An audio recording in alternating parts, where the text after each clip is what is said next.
Dan and Amy, so last night's debate, after we got through the food fight portion of the debate in the beginning. And the sex education class, because you know what that means. And now everyone's going to be staring at every man's hands, wondering what's going on. I just want my president to be anatomically correct, so that's good news. By the way, this in yesterday, too, this did not make it to the debate, but it is worth noting.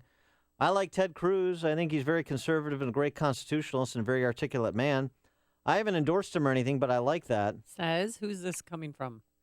This is Caitlyn Jenner. Oh, that's right. That was my story. I saw that and I thought, you know what?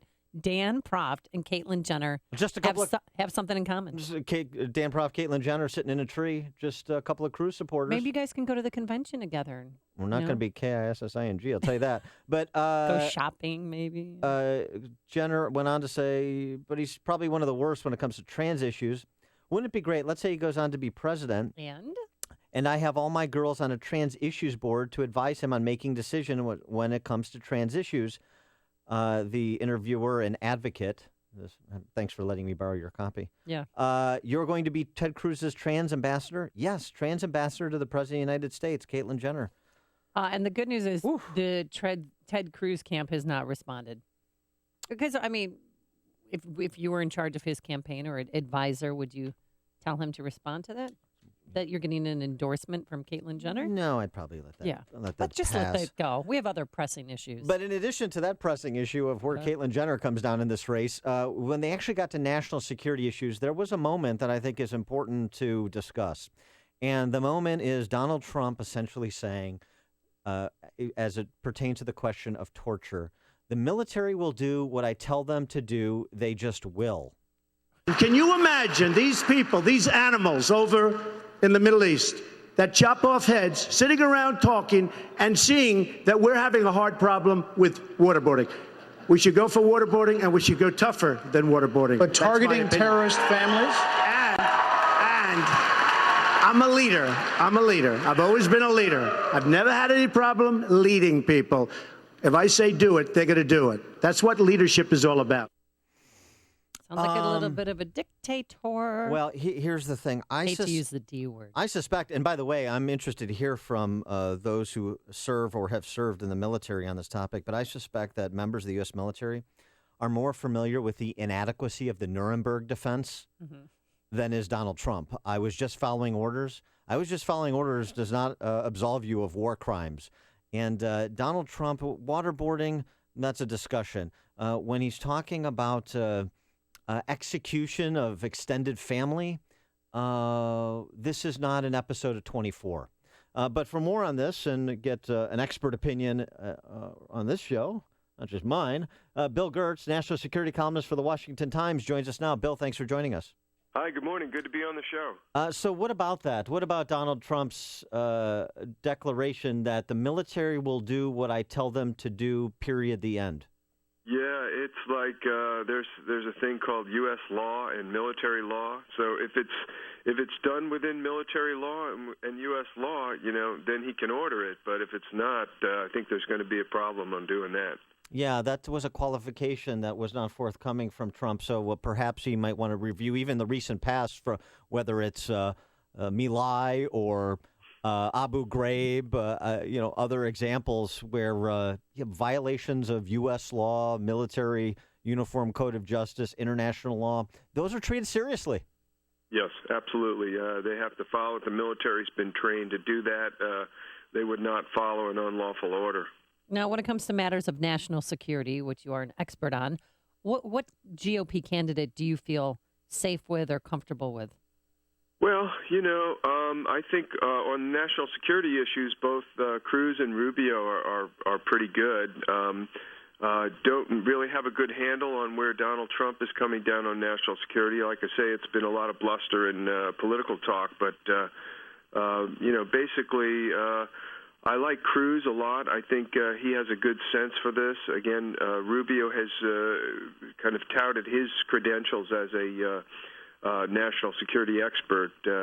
We've got huge problems in the world. I mean, from Russia, China, North Korea, Iran. I mean, this is it hasn't really been prominent in the campaign so far. It probably will be in the general election, but we've got to deal with those problems. Although politicians always look at the pocketbook issues and bread and butter issues, which really dominate campaigns usually.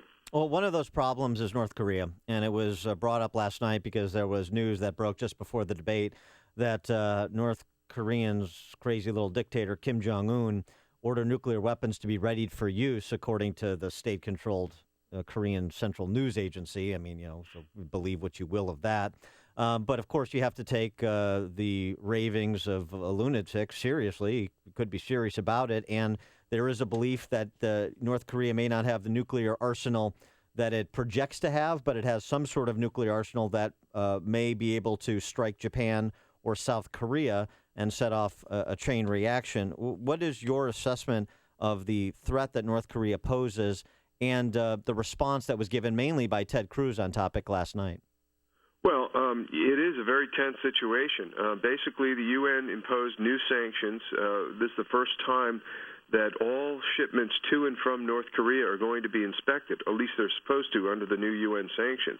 That combined with upcoming U.S. military exercises, some really large war games are set to begin next week, and you have a lot of saber rattling from North Korea.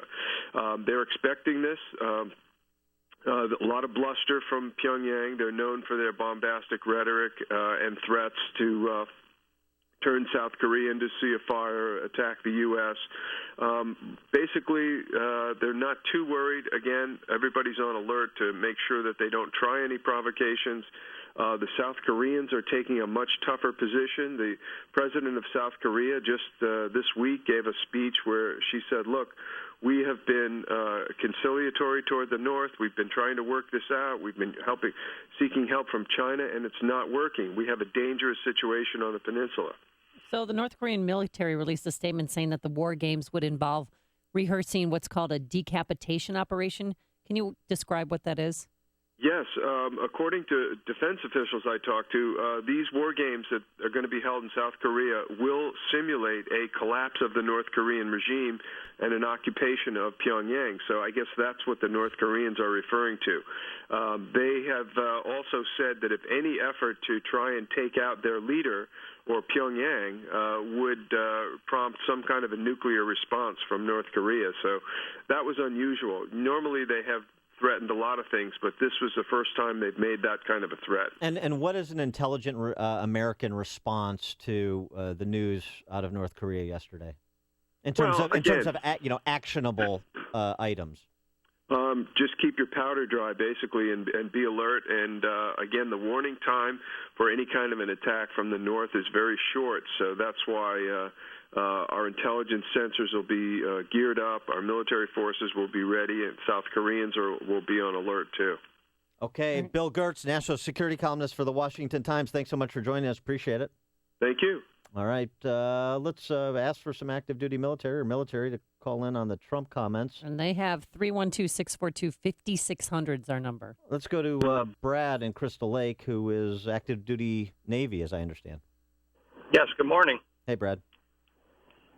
So you asked for our input and what Donald Trump said in it, and I am a supporter, but when even with the sound bit that you just gave there, his leadership is, he's never had a problem, they will do what I say, that really rubbed me the wrong way, because prior to that, everything he had said was completely accurate. Our hands have been tied on how we're able to do things.